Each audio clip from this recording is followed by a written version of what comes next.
ขอเชิญพุทธศาสนิกชนและผู้มีจิตศรัทธานมัสการพระสมเด็จองค์ปฐมพระพุทธเมตตาณวัดเทพประธานอธิพรอำเภอสอยดาวจังหวัดจันทบุรีพระพุทธรูปนินรัตนองค์แรกและองค์เดียวในโลกสร้างขึ้นเพื่อถวายเป็นพุทธบูชาและเป็นพระราชกุศลแด่ในหลวงรัชกาลที่9เนื่องในโอกาสพระราชพิธีมหามงคลเฉลิมพระชนมพรรษา7 รอบ 5 ธันวาคม 2554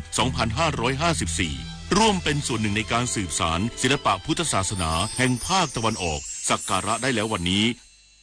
คนชอบตื่นเช้าฟังข่าวตอนเช้าให้ทุกเช้ามีสาระตีของร้องข่าวสื่อสารตรงถึงชาวบ้านในทุกพื้นที่ผ่านหอกระจายข่าวทั่วไทยจากการจับมือกันแน่นของกรมประชาสัมพันธ์และกระทรวงมหาดไทยออกอากาศทุกวันเวลา 6:30 น.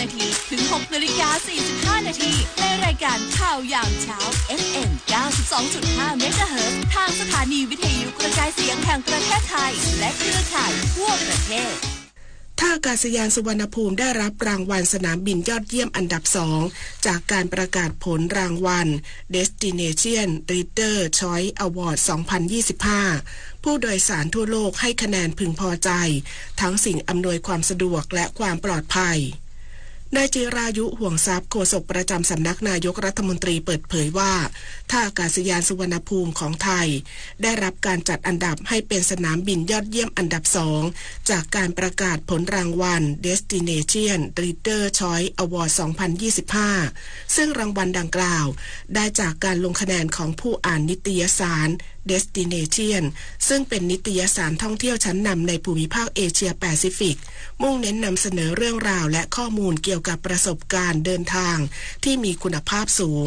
โดยเกณฑ์การพิจารณาจากคุณภาพการให้บริการความปลอดภัยและความพึงพอใจโดยรวมของผู้โดยสาร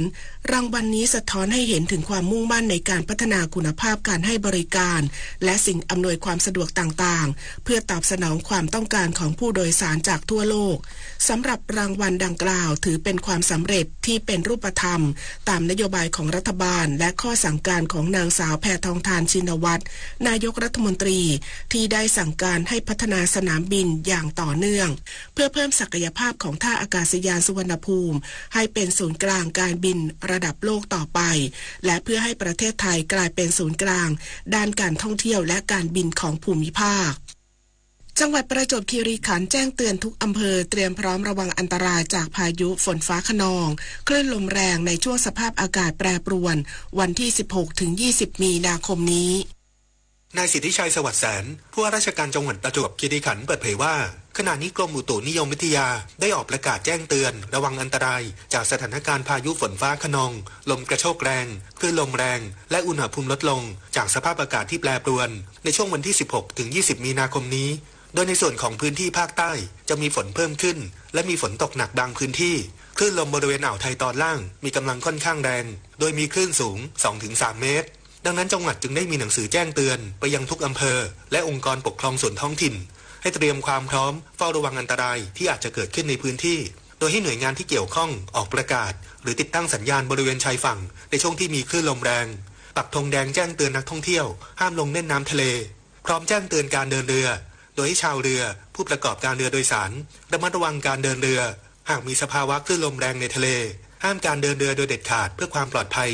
นอกจากนี้ในช่วงที่มีลมกระโชกแรงขอให้ประชาชนหลีกเลี่ยงการอยู่ในที่โล่งแจ้งใต้ต้นไม้ใหญ่หรือป้ายโฆษณาที่ไม่มั่นคงแข็งแรงและขอให้เกษตรกรเตรียมการป้องกันผลผลิตทางการเกษตรที่อาจได้รับความเสียหายธนวัฒน์ วงศ์วิริยะวณิช สวทประจวบคีรีขันธ์รายงานจังหวัดตรังจัดการเลือกตั้งสมาชิกสภาองค์การบริหารส่วนจังหวัดตรังในเขตเลือกตั้งที่ 2 อำเภอเมืองตรังจังหวัดตรังมีประชาชนเดินทางออกมาใช้สิทธิ์เลือกตั้งกันอย่างต่อเนื่อง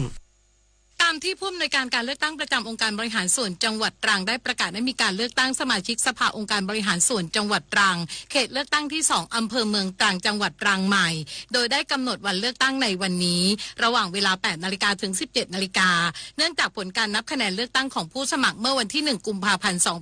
2568 ปรากฏว่าคะแนนเสียงเลือกตั้งผู้สมัครที่ได้คะแนนมากที่สุดมีคะแนนเสียงน้อยกว่าคะแนนเสียงที่ไม่เลือกผู้ใดนายสิทธิศักดิ์ศักดิ์ศรีปลัดองค์การบริหารส่วนจังหวัด ตรังในฐานะผู้อำนวยการการเลือกตั้งประจำองค์การบริหารส่วนจังหวัดตรังกล่าวว่าประชาชนในเขตเลือกตั้งที่2อำเภอเมืองตรังได้เดินทางออกมาใช้สิทธิเลือกตั้งกันอย่างต่อเนื่องในเขตเลือกตั้งที่2อำเภอเมืองตรังมีหน่วยเลือกตั้งทั้งหมด26หน่วยมีผู้สมัครรับเลือกตั้ง7รายและมีผู้มีสิทธิเลือกตั้ง 17,097 คนอย่างไรก็ตามกฎหมายกำหนดว่าหากการเลือกตั้งใหม่ในวันนี้ยังไม่มีผู้ใดได้รับเลือกตั้งให้งดจัดการเลือกตั้งต่อไปและให้ถือว่าสภาท้องถิ่นนั้นมีสมาชิกเท่าที่มีอยู่จนกว่าสภาท้องถิ่นนั้นจะครบวาระยศพรนะคะไกลศรีสวทตรังรายงานจบข่าวอรัญญาชมชื่นอ่านรับฟังข่าวครั้งต่อไปเวลา 11 นาฬิกาค่ะติดตามข่าวที่นำเสนอไปแล้วได้ที่ www.thainews.prd.go.th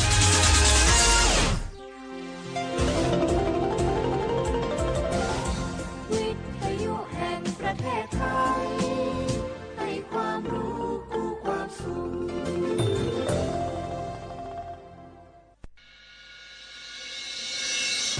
สถานีวิทยุกระจายเสียงแห่งประเทศไทยจังหวัดเชียงใหม่ AM 1476 กิโลเฮิรตซ์สถานีวิทยุภาคภาษาชาติพันธุ์แห่งเดียวในประเทศไทย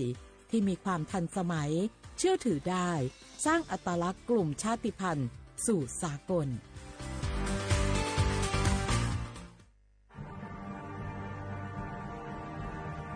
ชาติศาสนาและพระมหากษัตริย์สถาบันหลักของชาติที่อยู่กับสังคมไทยมาช้านานสถาบันพระมหากษัตริย์เป็นเสาหลักในการสร้างชาติให้เป็นปึกแผ่นเป็นศูนย์รวมจิตใจของปวงชนชาวไทยเป็นบ่อกเกิดของความรักความสามัคคีของคนในชาติเพื่อเป็นรากฐานให้ประเทศชาติมีความมั่นคงสืบมาจนถึงปัจจุบันรวมสร้างความภาคภูมิใจในความเสียสละของบรรพบุรุษไทยในการปกป้องพื้นแผ่นดินไทยโดยสำนักประชาสัมพันธ์เขต 3 กรมประชาสัมพันธ์นี่รู้กันไหมสิทธิบัตรทองหรือบัตร30 บาทเป็นสิทธิหลักประกันสุขภาพตามกฎหมายที่ช่วยคุ้มครองคนไทยทุกคนให้เข้าถึงบริการสุขภาพที่จำเป็นโดยไม่ต้องเสียค่าใช้จ่ายเลยนะครอบคลุมทั้งการรักษาพยาบาลการป้องกันโรคการฟื้นฟูสมรรถภาพทางการแพทย์เรียกว่าช่วยให้คนไทยอุ่นใจกันเลยทีเดียวสอบถามเพิ่มเติมสายด่วนสปสช1330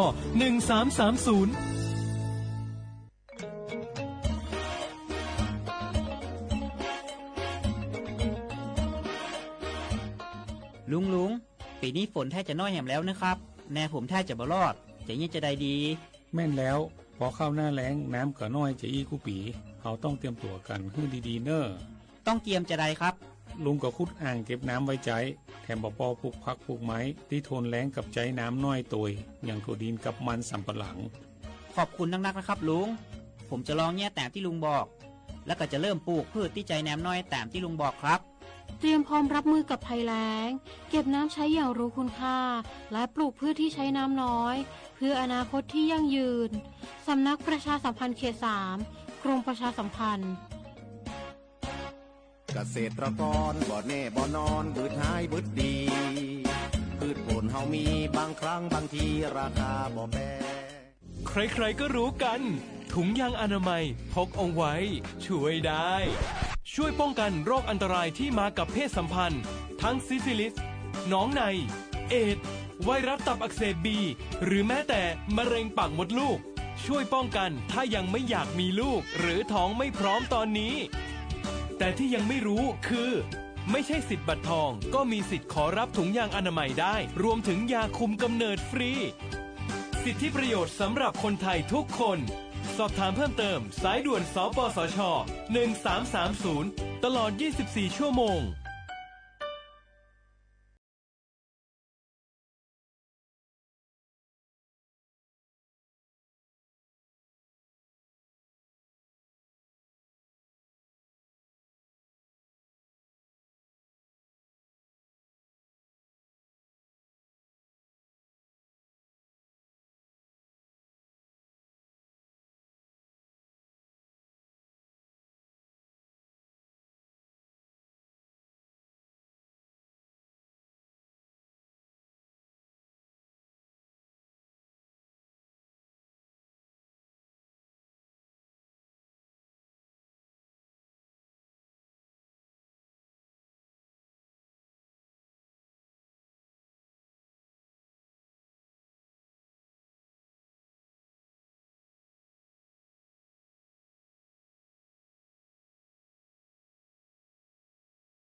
เ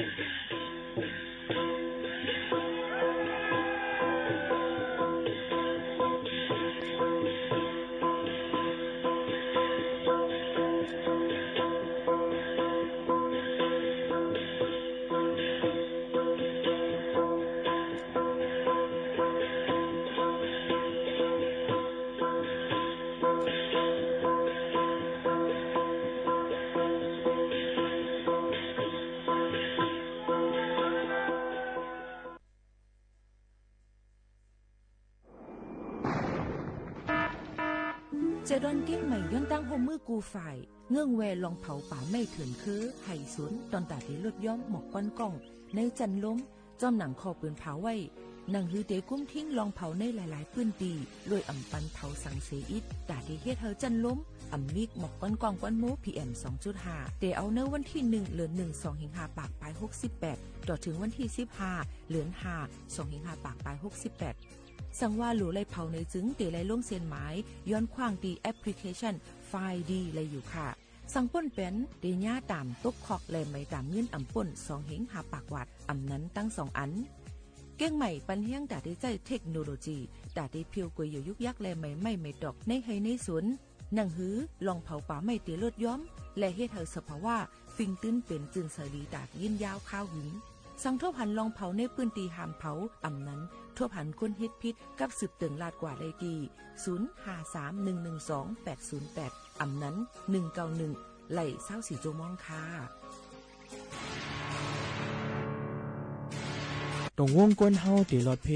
เมื่อนาลูกหลานเตขึ้นใหญ่มีลองอุ่นใจไล่ลูกหลานปอกขึ้นมาผมเฮกังปันลูกหลานเฮาเศร้าอย่างใจห่างเพยาเมาก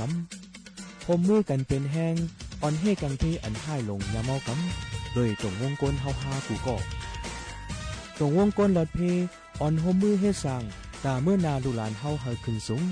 ห่างไกลยันเพยาเมากำกูมือตาเส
มือสูงค่ามือสูงพี่น้องผู้ยินถ่อมเฮาเขาตั้งเสียงค่ะฮบทบจอมกันในวันอาทิตย์ที่16เดือนธันวาคม2แห่งปลาย25เป็นเดือน4รอง3ค่ำปีใต้2แห่ง1ปากปลาย19ปีก็จะ1แห่ง3ปากปลาย86คู่อยู่จอมขาวหมูขาวน้นปืนปล่อยเสียงจอมกันข้าวย้ำ10 โมงถึง 11 โมงกลางในและกลางค่ำที่ในเมื่อในซ้ำเป็นวันอาทิตย์ค่ะเนาะเฮาค่ะก็ที่มีปลาดังตั้งหูนำตั้งหันกวางและป้าตั้งธรรมตราเอามาฝากตอนยืนจู้ถึงพี่น้องเขาให้แรงยินถ่อมเสียมก้าให้แรงกัดจืนเย็นใจกันกูก็กูกวนตั้งหมดตั้งเสียงอยู่แค่นดอเปิ้งมุงมองปั่นแห้งใหญ่นำเสกำคา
เป็นเพลงความในค่ะเอามาฝากตอนจนถึงประเมพี่น้องเขาเกี่ยวมวลซื่อสาใจกันในวันเจ้าหนังในค่ะพี่น้องเขาค่ะลือเนี่ยต่อไกหมู่เขาโน้นรัดไว้ว่าเตรียมบอกรัดถึง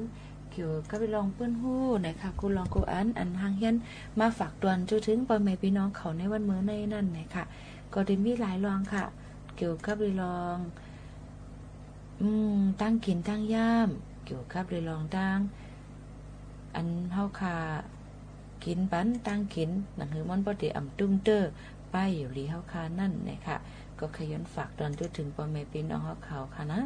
เมื่อหนังว่าตั้งกินอันเป็นอันอยู่ในลิ้นเตมีสังพองค่ะก็ได้มีนำค่ะเนาะมันนิ่วมันเลี้ยงโหผึกนำค่ะโหผึกเมื่อในติรัดนี่ลองตั้งพ่อนลีพ่อนให้โหผึกค่ะกำพองตีล้อมหายายาแต่ยศยาตั้งเป็นอันคึกแคมกันอยู่ก้อยกาตั้งเป็นอันเฮากินอยู่กูวันเมือนังตั้งกินเล่นอำนั้นก็เขาพักกูตานั่นก็สังว่าเฮาเสือเจอหรือกินปันจึงมันจังเป็นยาให้กังตั้งเป็นเฮาขายอยู่ค่ะเมือนังโหผึกอันพี่น้องใต้ใกล้ผูกไว้จอมตั้งคางเฮิรนตาหุงกินเป็นพักกับเขานั่นจังจอยเฮ็ดเฮาหลุบตัวขิงแก่นแข็งแลเคี้ยวแก่นแข็งลีนั่นใครเอาย้อนเนื้อหูผึกมีสารแคลเซียมสูงก้อยกาสังว่าตีกินจึงถูกลีเฮ็ดเฮามันสุกกว่ากินค่ะโคอู้ผุงเฮ็ดหือก็ไหลตาตีเฮ็ดเฮาถัดนำกรดออกซาลิกเขานั่นนะคะมันลดลงมาเนี่ยค่ะหูผึกน้อยเลยสิมีสารแคลเซียมสูงเยามันยังมีถัดนำกรดออกซาลิกป้าป้อหุงตุ่มเฮามันสุกสิกินจึงถัดอันไหนมันจังก่อจอมแคลเซียมเสกว่าติดจับจอมคอต่อหลุบแลจังเป็นหลุบกับหลุบต่อแขนขาขึ้นไล่หรือเสนั่นก็ติดกันเสเย็นเป็นก่อนกว่าแลจังเป็นถึงก้อนเนื้อปอดในตับเทียงลูกก่อนนั่นยาวค่ะในก็ถูกได้กินน้ำป่นตีน้ำเพียวหนังเก่าค่ะย้อนนั้นไรกินสังกินถูกจ้อมเปิงมันจางเป็นยาให้กังตั้งเป็นสังกินถูกจ้อมเปิงมันก็จางให้ได้ตั้งเป็นนั่นมันจางเป็นย้อนมันไรเหมือนกันเนี่ยค่ะก็เอามาฝากตอนจุถึงพ่อแม่พี่น้องเขากูก้นตั้งหมดตั้งสิ่งค่ะโยก็พ่อแม่พี่น้องเขาสองหูค่ะว่าตั้งเป็นโหเจออันว่านั่นก็มังก็ในเปลี่ยนเต็มมิติตกอกตกเจอก็จางเป็นไรมีไรเหมือนกันค่ะก็นั่นแหละนังหือบ่ได้ลดย้อมลงมานั่นเนี่ยก็ให้อ่อนกันฟังให้มีเจอไว้ใจกัดใจเย็นเนี่ยค่ะไว้ใจสมาธิใจกัดใจเย็นอย่าไปวนน้ำเนี่ยค่ะวนน้ำก็สุกซักเจอก็นั่นขนาดเนาะก็ขย้อนฝากตอนถึงพ่อแม่พี่น้องเขาลองตั้งเปลี่ยนกูลองนั่นสั่งว่าเฮาค่ะหมอรู้ล้อมถึงป้ายอยู่ลีเฮาค่ะหมอยศยาในสิ่งมันก็ได้เป็นพ่อนดีดาตัวเฮาค่ะหนังหือบ่ดีอยู่งานลุงเจอเนื้อตุ่งวงกวนเฮาค่ะตั้งลำตั้งลงตั้งหลายนั่นเยาค่ะเยาก็ตั้งกินตั้งย่ำในก่อนลำลองเตี้ยวๆว่าเหมือนกันค่ะนะให้อย่างเรียกว่าลำลองในกำมือหนังยี่บกเขานุ่งใกล้ๆลาดกูวันนั่นเยาค่ะสังว่ากินเป็นก็ติลิกินเป็นในก็มันได้จางเป็นพ่อนให้ตาตัวเฮาค่ะเทียงนั่นกล้วยเยาค่ะนะเอาค่ะมาทบกันเส้นหนังไหนสิปีน้องเขามีลองตั้งซึ่งหือก็ขึ้นหมอกลัดกับสืบต้องตักกันเขามาหมอกลัดถึงกันเลยเหมือนกันในค่ะสืบถอมเพ่งความเยอะก็สืบยินถอมด้วยตั้งหูนำตั้งหันกว้างอันหางเฮียนฝากตวนจู้ถึงพ่อแม่พี่น้องเขาในวันเหมือนในสืบยินถอมด้วยค่ะ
พุท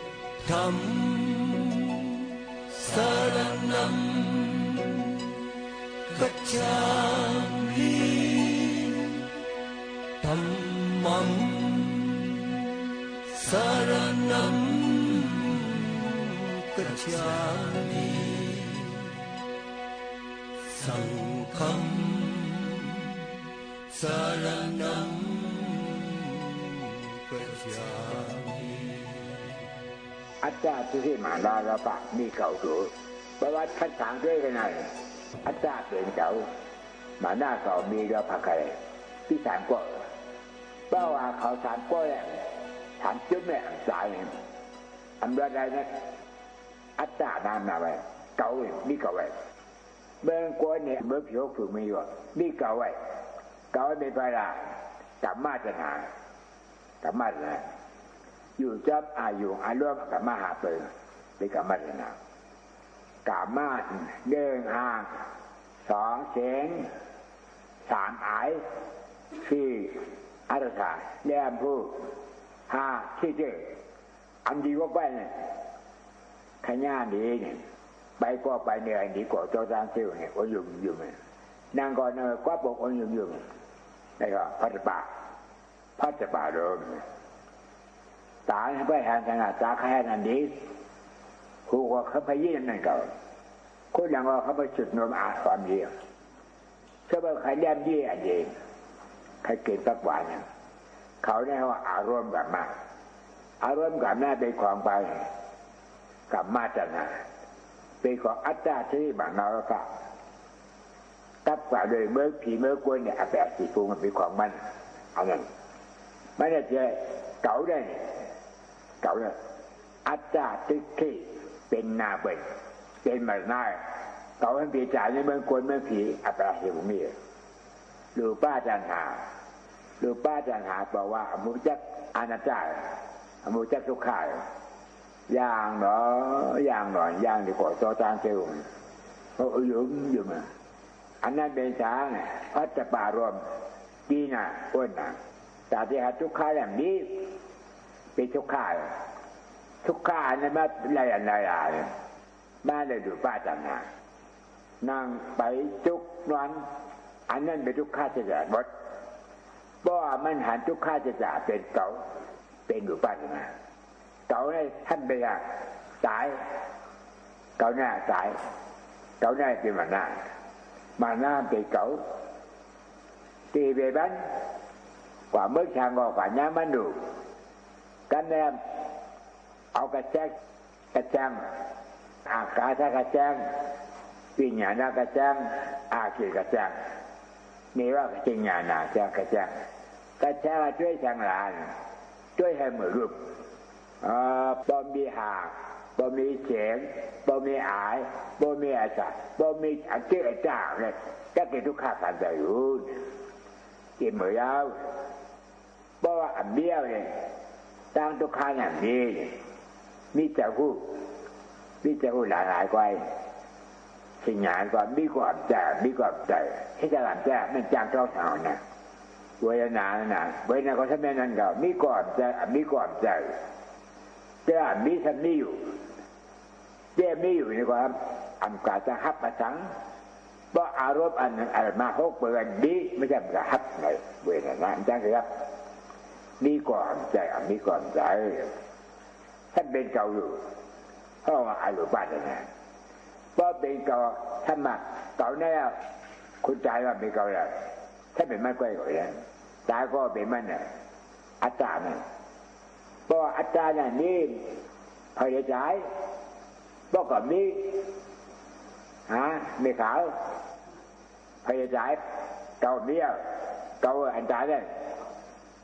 เอาใจก็เป็นเก่าก็เป็นอาจารย์เนี่ยตอนนี้เก่าเป็นยังไงช่วงนี้จ้าบอกว่าอันนี้เก่ายาวเป่าอยู่เย็นอยู่ฉันที่กัดเย็นหนาเรานะเพราะกูจ่ายอย่างนี้ให้หันด้านจ่ายหันด้านจ่ายเป็นจังเป็นพยายามหันทุกข้าจะจ่ายไว้พยายามหันทุกข้าจะจ่ายแล้วอีกอย่างเกิดมาก จีเล่าเลยต่างสายเลยอันนี้เก่ามาเกิดจีกวนบีไม่จังไงมาได้ของตายเลยอันนี้เป็นของพิโรธตายเลยตายป้อมเคยได้อยู่ท่านได้เกิดแล้วอย่าเบจ่าท่านสายบรรลุที่ใจเกิดของพิโรธได้บอกว่าอาทิตย์หน้าวันไงของพิษได้ตายเกิดได้เก่าตายเกิดได้เก่าอีน้าเก่าเนี่ยเอาใจเอาเกิดเอาใจเนี่ยบอกอีมือน้ำหนาแล้วเพราะอีมือมันหนาใครป้วนหนาเก่าตายเก่าเกิดได้อันใครแล้วนะอันใครได้ใครป้วนหนาห้องว่ามูชีจูกับแม่อะไรเงี้ยเพราะใครป้วนอันที่หาทางออกป้วนมันหาทางออกป้วนนาวีพัฒนาว่าปฏิเสธงานวนหูนั่นมาอ่างกลางห้อยมาแจงกับป้าวนหูวนไหนหัวไหนหาวนว่าอันจุกฆ่าการใจเกิดนั้นมันจะเก่าออกไปเก่ากันไหมมันจะเก่าเป็นใบดาแต่อันจะมันนาวอาจจะเป็นว่าอันนี้เก่ามีมามียังมีใจอันนี้ผีไม่จางป้อนเมี่ยวก้อนไผ่ใจก้อนอันนี้ผีไม่จางมีบุญมีหมามีไผ่ใจทำเมี่ยวอันตายนะอาณาจารย์บอกติดช่างขาลูกแต่การงานบอกว่าอันนี้เก่ามีมามียังมีใจมีผีมีจางมีกลัวจังยาวอันนี้หันเลยหันทางป้อนใจเลยนะป้อไปหันอันนี้จริงจะไปย้อนใครป้อนใจนะนี่ก็ใครป้อนให้เจ็บปวดหาจางป้อนใจอันใจเป็นจางเป็นทุกข์เจ็บเป็นมากเปลี่ยนใจเจ็บอยู่เลยอันนี้ที่ไว้ใจอย่างนี้ใจนะตายใจเข้ามาร่าตายใจออกมาร่าเนี่ยพระเป็นเจ้าพระเป็นเจ้าเป็นกรรมมันให้เขามาพาระแต่เขามาห้องพระกับเขาพระมันดูกันมาจากที่ว่าได้บอกผู้เดินด่วนจวนเจหันเดินด่วนมาเจเย้าตัวนะอันหันนั่นอันรู้ว่าเย้าตัวหันจังลาหันทุกข้าการใจผู้จังลาผู้ทุกข้าการใจอันใจเขาเย้าตัวยาวนั่นชื่อว่าปุกชามันก็ว่าพยานได้มาพระได้มาพระให้บอกว่าจังลาลูกไรมาว่าไรมาเกินพระราชาบอกเลยหันผู้เย้าตัวดีงามเดี๋ยวหันทั้งจังหันทุกข้าผู้จังผู้จับทุกข้าอันใจเก่าอันเบี้ยวเก่าเบี้ยวเลยนะก็ก่อเบี้ยวใครใจจ่ายอันไม่ใครจ่ายนะทุกเท้านี่มัน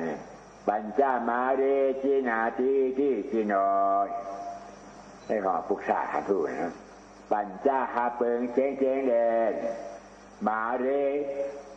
มันเนี่ยคุณจ่ายนั่นเนี่ยที่หนาที่ออกเตี้ยเมี่ยวนะเดินเกี่ยวว่าปุกจ้ามันพอมาเอาเป็นเนี่ยปะคุณฉงบอกมันเที่ยงให้ด้วยจีบันนะมันเดียวเนี่ยคนฉงร้องบังเรียกว่าจางเมืองผีจางกำนังเกี่ยวบ้วยมันจะหลงมันไม่จริงมันว่าคุณฉงมาปังเขาในป่ามันใจนะเพราะว่าคุณฉงปังเขาในป่าใดทางนั้นสีมาปังบันเขาในป่าเป็นบางไรทางใจโฉกันรู้พอมันชี้ให้ไปแดนกวนเงยนะอาหัมปูวิจิกตาธรรมมอยอมือยุคุจางปูจากความกันคู่ใบจะผูกยากทองสู่นี่บานชึงดีเมื่อปาก80 ปลาย 5 ปีเจียมจันมัน6 มวนเมื่อก้นมันลาพุกสินาลงยากงจันเนียงเจียนเหล่งเพียงข่าวจีลุงปนอ่างยังเป้าป้าแขนเหี้ยวปนเนื้อไอวอมดังสบายยงพงผู้อ่องหย่องรถกออาบงพบผงและกระปันคุณผีหลวงบ้างครับเจ้าอ่างจางเมืองผีจางสนางสีว่ามวยกวยจู่หูความจำมีคำปุกคอยิ่งเยอะฮับอมอกงาโกงเมืองเพียวแหล่ได้คำเจ้าเข้าสู่อนุบาลที่สถานีบาล อานันตาสองป่านจานจาละมากระหงก้อมไรเข่งจีมือดุมจิตเอาสังการจะมาห่มจอมสาในหินเงาลำไม่เป่าขาดถึงเจ้ายาเมคำบุคคลจีนอกเขาจูเจียงมิเวียงสายนาวผีเด็กวนพระเหมือนให้จอมจ่า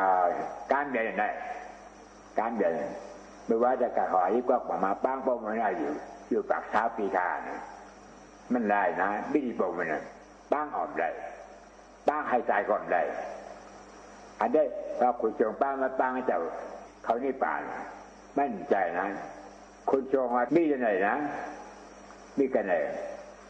คนจงนี่นะป้างเจ้าเขานี่ป่านเนี่ยเปิดมาได้เชียแจงเสียนฉีดปุ่นขึ้นปุ่นเนี่ยท่านแจงกันผ่าทับเอาเนื้อจ้าแต่ที่ตามที่ลูกชาติจะถือแจงกับหลานบ้าเฮ้ยมาให้ช้างมานอนในเขาแต่ในหลังมาไม่ได้มาเฮ้ยเกาคาใครเป็นบุกชาใครได้ป่าในเกาคาเฮ็ดใครเจตนาหัมกมัมกรอจีเจตนาอาหัมเกาคาเนี่ยเจตนาเนี่ยใครเป็นบุกชาใครได้ป่าเจ้งเจ้าอ้อยกรอธาตุก็หานอนอบอุ่นให้เจ้าเขาไปกันในยังเกาคาเนี่ยมาถ้ามาย้อนเก่งป่าเดี้ยมเนี่ยการย้อนนะใครเป็นเนี่ยลูกชาจำจะไปเวลาเจนาหันกรรมมาจานี่พิกวรลูกชายหลวงเขาช่วยมีชาเวยซื้อเวเจนาอันใครได้เป็นนั่นด้วยการไม่เฉลี่ยการรอท่าให้เอาตาเขาก็บอกใครกันในป่าเขาด้วยการอันการนี่ป่าเสียเฮ็ดบอกใครเป็นเจ้าราบานด้วยการไม่เจ้าราบานเฮ็ดก็เป็นเจ้าราบานใครเป็นอนาการด้วยการเป็นอนาการเฮ็ดก็เป็นอนาการได้ใครเป็นยาจัดด้วยการยาจัดในเฮ็ดจักเปลี่ยนทางก่อนนะก็ใครเป็นผีก็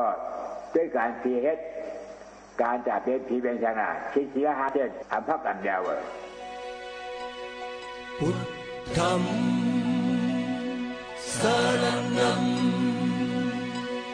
คัจฉามิธัมมังสรณังคัจฉามิสังฆังสรณังคัจฉามิ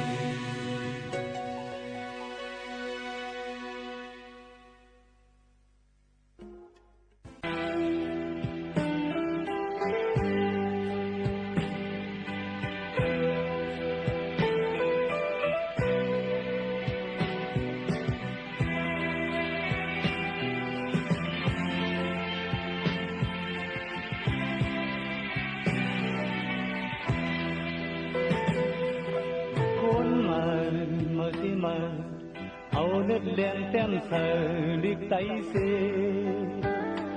tiền xếp bướn mơ xích đơn câu xích ha khen xìวันฟื้นเยอะเยอะสิเยอะเอาน้ำตาตกเสอดินเมืองสีจองสูงมินเมื่อกินเจอเผยรู้จองสู่จมเอาพื้นดีต่างจอมจิตโหเลือดแรงพอในตุงเนื้อมากยืนดงเอว่าเมื่อไหนคนนี้นำกัดหัดให้นาเอากางเจอหนังกาเปลี่ยนพอเราคนตายอันตัวไปเมียนไปเนานั้นลูกมาหน้าวัดมาบ่เมียนได้ลองยานาเหินตายลูกนี้อันว่าอันกายเอามือแขนชนเมียนเธอเก่าเธอทำเธอในคุณเด็ดอุ่นที่เลยก็เธอมีเงินโอยกาวว่าดีโหเล่นเล่นที่ไปพาเขาได้วันหนึ่งมาเมื่อที่มันคิดเรื่องเขาที่ภาพแต่นอกหมายคิดเลยยิบหันเลยนี่มีความผ่านหอกนี่ใครกินเงินไหนเอาตรงนี้ตายในก่อนนั้นจะได้นี่อ๋อเลือดหนึ่งหยดรอบนี้มีเป็น ขออันมาไม่มีเงินขึ้นแล้วฮะลูกนี้รักสอนมาไอ้โขผมรักสอนลูกนี้ให้อันมาได้บ้างเอาคนตายเทขึ้นห้องลูกมาดักว่ามาว่าเหมียนไรว่าขังขึ้นเยอะเยอะที่เยอะเอาน้ำตาตกใส่ดินเหมือนเสียจองสูมินเมื่อกินเจอเฮ้ยลูจองสู่ทมเขาพื้นลีต่างสอนจิตโพเกิดแรงบ่อในตึงเนื้อมากยินดมให้ว่าเมื่อไหนคนนี้นำกันพัดให้นาเอากางเจอนังกาบินห้องเอาคนตายอันดูไปมินไปเนานั้นลูกมาละความมาพ่อแม่นายลองยานาเอินตายลูกเนียมว่าอันกายเอาไปเข็นทนเน่นเผยเก่าเผยคำเธอในฝุ่นเด็ดฝุ่นปีเลยก็เจอมีนั้น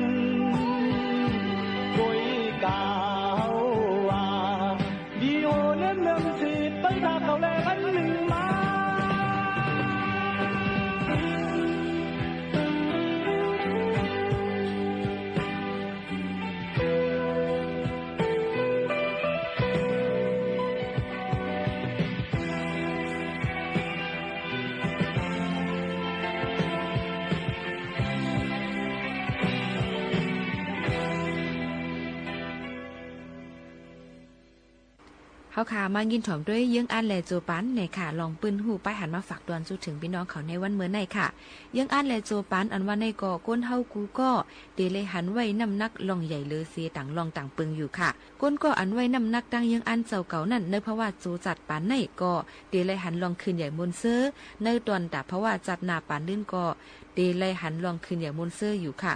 ก้นก็อันอ่ำไว้น้ำนักตั้งเยื่องอันเจ้าเก่านั่นเนื้อภาวะในก็อ่ำมีตั้งขึ้นอย่างมนเซอร์ตอนแต่ภาวะจัดนาก็อ่ำมีตั้งขึ้นอย่างมนเซอร์ค่ะก็เปิดหนังในแลตั้งพิษอันอ่ำจางอ่อนเฮาขึ้นอย่างมนเซอร์เจ้านั่นมีไว้อยู่ซองเปิงเย้าค่ะอันที่1ยาผินยาม่ายาล้ำคาคู่เหล่าเจ้าในค่ะก้นก็อันมืดมักยาแลเหล่าสองเปิงในเยื่องอันเจ้าเก่าก็เตลูกเพราะว่าเจ้าเก่าก็เตแล้วกอบในแลจังมีปัญหาขอถามว่า1ย้อนสังแลเลยจับยินยา2ย้อนสังแลเลยจับยินเหล่าในอยู่ค่ะก้นเมืองใต้เมืองลอยเฮาห้ามนำอ่อนกันกินยาม่ายาผินยาล้ำคาคู่เหล่ากำพองซ้ำวานนำหือเข้าว่าในเสแลจับยินยายินเหล่ากินยากินเหล่ากว่าห้ามนำค่ะย้อนนั้นแลขอตอบปัญหามันว่า1ป้อเป็นป้อยเป็นล้ำมาใกล้อ่อนกันหาซื้อยาเสอ่อนกันสู่อ่อนกันกินอันไหนป้อหึงมาไก่เลยจับยินมันกว่าเปิงนึงค่ะอันที่2คันตานอนเสซ้ำมีการต่างลองต่างเปิงตาเตเฮ็ดและซ้ำรวมแรมหาซื้อยามาเสสูวะกินหวานในก็หึงมาใกล้เลยจับยินมันกว่าเปิงนึงค่ะอันที่3พี่น้องใต้เฮากำพองซ้ำว่าเป็นยาใกล้เหตุการณ์อ่ำหมอเฮอเจียวเยี่ยวโตเสอ่อนกันสู่อ่อนกันกินในก็หึงมาใกล้เลยจับยินมันก็กว่าแทงเปิงนึงเหมือนกันค่ะข้อที่4จ้อมกันตั้งอ้วยก็เสอ่อนกันแลสู่ยากินเหล้าเมายาในค่ะในก็หึงมาก็จังเลยจับยินมันกว่าแทงเปิ้งนึงข้อที่5เกี่ยวล้นป้นเลือน่ะอาลากินอ่ำลึกเมียวมันกินป้ายาม่ายาฝิ่นยาลำยาขาวค่ะคู่ในก็หึงมาก็จังเลยจับยินมันกว่าแทงเปิ้งนึงค่ะคนเฮากำน้ำก็เปือว่าหาเปิ้งหาเมียวปาเนออันเฮาคาลัดมาเจ้านั้นแก่เลยอ่อนกันจับยินยาม่ายาผินยาลำค่ะคู่เจ้าในจากกว่าเสใกล้เป็นขี้ยาหาเลี้ยงต้องห้ามนำอยู่ยาในสังวาไลมักมันเย้าป้อไหนตอนตาเตตึดเฮาลืมเป็ดมันในหยับหนากอบในแหละเจอสู่เขาเฮาหาก็อย่าไปอ่อนกันสงมืดมันลาค่ะผู้ก็อันมืดมักยามาอย่าผินยาล้ำค่ะคู่เจ้านั้นก็ถังเตปีสัมย้อมถังเตมีสัมพันธ์นาการป้ายมักมียุบย่อมกว่าโคของอุกจ๋าลู่เหลียวซุ่มป้าสั่งอ่ำต่อมาโผเมกันก็จังผิดแผกกันปีน้องกันก็จังแตกยายกันโอ้ยก็โอ้ยเซก็มาป้อเปลี่ยนในเพราะว่าโจจัดปานอ่อนเจ้าเก่าก็ลู่ซุ่มเสียเยาอ่ำก้าตั้งเยื้องอันเจ้าเก่าก็ตีหายหลายแปดจอมร่วมหลายแปดก้วยเยาค่ะตั้งนี้กู้โซตาเพราะว่าจัดนานั่นก็เจ้าเก่าเตอ่ำว่นขอบตาเตเฮ็ดตาเตปองสังกุ่มว่นขอบตาเตเลยกินยาเกี่ยวจ้อมยาม่ายาผินยาล้ำข้าคู่เขาเจอในก้วยพอจึงนั้นเตเลยว่าตอนตาเพราะว่าโจจัดปานในก็ อ่ำมีตั้งขึ้นใหญ่มนเซอตอนแต่เพราะว่าจัดตั้งนาก็อ่ำมีตั้งขึ้นใหญ่มนเซอเลยค่ะย้อนนั่นแลพี่น้องไต้เฮาเขาเจอจับยินอย่าผินยามากกูลองกูอันเจ้านั่นอ่อนกันลายปันลองมนเม็ดโดเจอเผามันเสลืมเปียดตืดเปียดเข่าเสกำเจออันอ่ำกินยามาอย่าผินยาลำคาคู่เจ้านั่นในก็หนังฮือเตอ่ำเลยกินแมนซับแมนมันนั่นโหลเลยมีไว้วิริยะสติตั้งคัดเจอเฮกังตอนตาเพราะว่าจัดปานเจ้าเก่าหั่งไผ่หั่งมันอยู่เย้าค่ะเมื่ออ่อนตั้งเสในก็อ่ำมียามาอย่าผินอย่าล้ำค่าคู่เสแหล่ป้อยแหล่ล้ำเฮ็ดสร้างกันให้การสวนกันน่าเลยอยู่อ่ำใจค่ะหือถึงปานสู่เขาเฮาให้ย่ำเหลียวมาในก็อย่าไปให้ป้ายอย่าผินยามาอย่าล้ำเจอในเสเฮ็ดสร้างกันสวนให้สวนหน้าง่ายลมใจซื้อผักซื้อมันเสกำไหนค่ะซ้ำเชียงป้อเตมาปิ่นใส่ไว้ด้วยเราอันว่าในก็ซ้ำมีปัญหาเชียงค่ะก้นเมืองลอยเมืองใต้เฮาห้ำน้ำสังว่ามีลองหยับผืดอ้วนอ่ำออกนาเฮือนนายเย่มีลองสุกยุงสุกสักอ่อนอันหม้อแม่กันในซึ้งเจอสุกเจอสักพิษกันตั้งแม่เฮือนเหพิษกันเสตาก็อ่ำนั้นซุ่มเสก็เป้มาเสก็เจอในก็ใกล้เลยหากินเราอยู่เย้าค่ะก้วยกาเจอในจ่องซ้ำดีกินเราอยู่5เพียงเอาผู้เฮาคาลาดว่าได้ในอ่ำดีกินเราค่ะพ่องมือเจ้าก็มีลองอยากผึดว่นอ่ำออกนาเฮือนนาเย่มีลองสุกสักโอนอ่านยุ่งยังโมเมผิดกันเถียงกันตั้งแม่เจ้าเฮือนเจ้าสุกสักแต่ลำเสก็ซุ่มเสก็มาเจ้านั่นเจ้าเก่าอยากไปกินเราเมาอยู่วันๆขึ้นอยู่ค่ะแลเผื่อเจ้าเก่าเดฟเมาอยู่วันๆขึ้นนั่นตาเจ้าเก่าว่นหาล็อกไล่ตาเตแกลิดปัญหาเจ้าเก่านั่นอำนันเสก็เจ้าเก่ากว่าหาก็อันมีตั้งหูเหยื่อตั้งหันกวางนำเสเจ้าเก่าย้อนตั้งจอยแถมเขานั่นเราอันว่าในป้อกินเมาเยี่ยวซ้ำหมอเก้าหมอป้อเมาพิษโหแผกกันเฮ็ดกาป่องกาเป็นอ่ำหูอ่ำพิษอันถูกอันแม่นเจ้านั่นเสซ้ำใกล้เหล่เป็นตั้งเป็นรอกะอกเจ็บใส่ไก่ไอออกเลือดหมักโหเจอสั่นตีนมือสั่นว่นสังกออ่ำป้อไหลสังซ้ำพิษศีลหมาย5ลูกก่อนยังติเป็นป้าดังตับแข็งลูกก่อนค่ะพระเป็นเจ้าเขาห่อไว้ว่าผู้ก็อันพิษศีลหมายหานั่นเตเลยคำตวกถึงอะไรสิแต่ได้เป็นก้นมากขึ้นนั่นก็อ่ำหันตั้งมันเลยง่ายๆค่ะสังว่าเป็นก้นมากก็จังแหละเป็นก้นอ่ำลักลีก้นเงือก้นหย่องก้นมาก้นซุบหมินไอตัวไอคิงหมินก้นเขียวอ่ำเพ่งเป้งกันเสื้อในอยู่ค่ะผู้ก็อันมักเรากินเราอยู่นั่นแต่เพราะว่าโจจัดปานในก็เลยขำรอกะนิกจักติ๊กเงี้ยนแต่เพราะว่าจัดหน้าปานลื่นก็เตเลยคำอากุโสติ๊กเงี้ยนอยู่ค่ะป้อในจึงตอนตาจัดในจัดนาก็อ่ำมีตั้งขึ้นใหญ่มนเซอตั้งยังอันเจ้าเก่าก็อ่ำเตรียมทวนไหล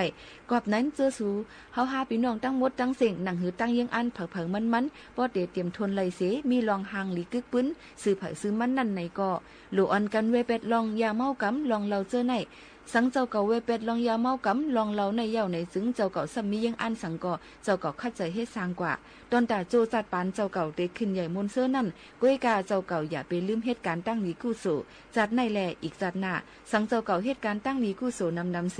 ซ้ำมีไว้ศีลหามันเขิงเมตตาด้วยถึงกูก็กูก้นตั้งเสียงเสเจ้าเก่าก็เตมีไว้ปืนหางหลีปีกซ้ำตัวตายกว่าก็จื้อในเตอ่ำหงอ่ำหายกว่ายุ่มยำว่าเจิ้งหนังไหนเนี่ยค่ะมาฝากตอนสู้ถึงพ่อแม่พี่น้องเขาค่ะ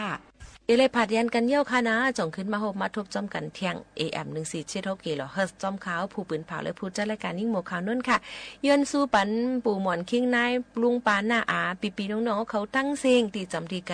อยู่ลีกินหวานอายุยาวยินห่างลีกึกปืนกันกูก็กูก้นจ่องขึ้นมาหกมาทบจอมกันเที่ยงค่ะเมื่อซุ้งค่ะ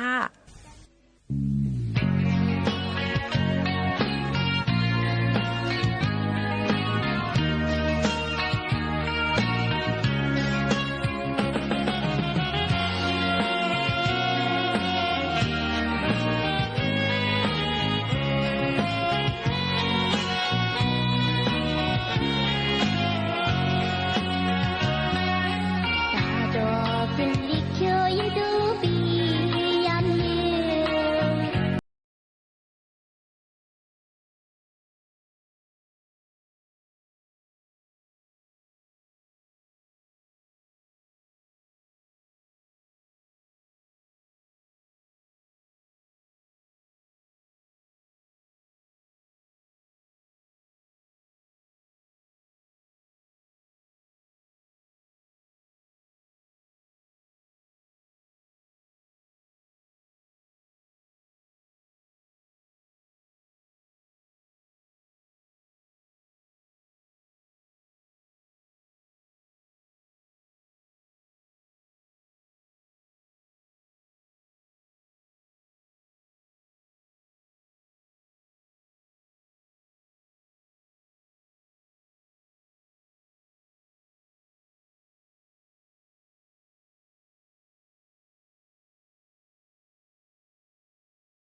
เสียงแห่งประเทศไทยและเครือข่ายทั่วประเทศเสนอข่าวต้นชั่วโมง